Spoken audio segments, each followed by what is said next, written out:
In this video, I want to talk about why you should wear the same outfit every day. Crazy? Let's jump into it. Hi there, my name is Ruben, and I'm a data strategist, professional data hunter, and I help companies use their data to make better decisions. So this includes strategy, technology, and in some cases, how do we actually automate and make the most of the most persistent or consistent decisions? Now, the title of this video is all about wearing the same outfit. You can imagine yourself wearing the same blue jeans and a t-shirt over and over again. Perhaps the most famous example of this idea is Steve Jobs. He had his classic turtleneck with blue jeans and running shoes, and he used to wear that to work on a consistent basis. And of course, every single presentation where he introduced the iPhone and the iPad and so on, he was wearing that outfit. He actually came up with the idea when he visited Japan in the 80s, and he saw that companies had uniforms, and he thought this was amazing. It could bring consistency and cohesiveness and build culture at Apple at the time. He brought the idea back, and the Apple employees, they weren't going for it. But he didn't discard the idea. He thought, you know what, the company doesn't want it, I'll use it. So I'll create my own uniform, and that will be a way of me showing the brand and trying to tackle the same ideas that he was hoping to do by making a company wide. And over time, we've seen similar things. Elizabeth Holmes from Theranos, perhaps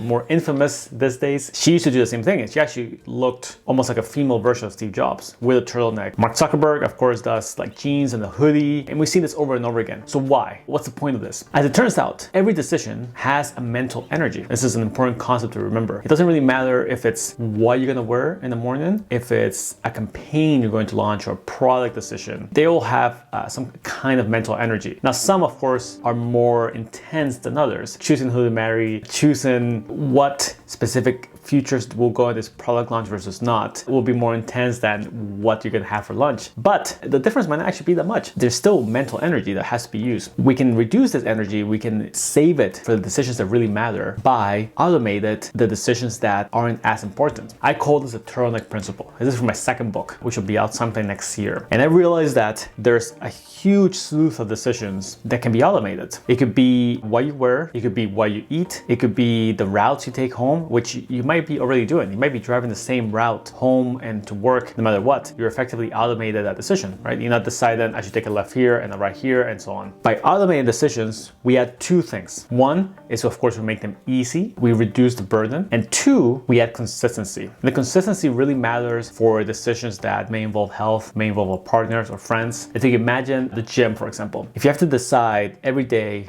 at what time you will go to the gym, there will be some days where you're tired, mentally or physically, and you'll skip it because you'll say, you know what, not today. But if you have a decision that says we're gonna go to the gym at 6 p.m. every day or every 3-4 days, no matter what, and that's our schedule, and you rearrange things to hit that schedule. So if someone asks for a phone call at 5:45, you say no, because hey, I have to be somewhere at 6 p.m. You're more likely to be able to hit that. You start to establish that schedule and that consistency. So that automation can play in your favor, and it's a way to also deal with procrastination and some of those forces that get in the way. And it has to happen consistently. Peter Drucker talked about innovation, and he used to talk about abandoning things, abandoning products, customers, and so on, and doing that on a regular basis. So the same thing happens here. You can establish a routine for how you abandon, for how you innovate. It doesn't have to be when lightning strikes and everything goes bright and ideas come out. Now, I'll cover one more point before I go on. If you see my videos, you know I'm wearing different outfits. I actually like choosing my clothes in the morning and like matching them and trying to come up with different ways of creating looks. So I don't automate my clothes. So I don't wear the same outfit every day. But if you were to look at what I eat, what time I go to the gym, and a good chunk of my routine every day, it's actually very similar, almost identical. In the sense that if you're to find me on a Sunday morning, it's probably only one place. Probably be there at roughly the same time, doing roughly the same things. So I have used this idea to tackle some of the most mundane or perhaps areas in my life where I don't want to be making those decisions, so I can save it for other areas like my business, the work with my clients, and so on. And that is all we have for today. As always, make sure to subscribe, like, share, whatever else you do on YouTube. Some of these ideas will be making its way into more videos, decision making, how to make better decisions, how other people make decisions. This is all going to come from my second book, which will be out. In the meantime, my first book is out. It is The Data Mirage, When Companies Fail to Actually Use Their Data. It's available Amazon, Barnes & Nobles, BAM, Chapters. There's going to be links in the description where you can find the book. I appreciate if you check it out. I think you find it helpful to understand how your company should be using data. Finally, leave a comment below with what's one thing that you learned today or one thing you want to apply, and I'm sure other people will enjoy reading it. Until next time.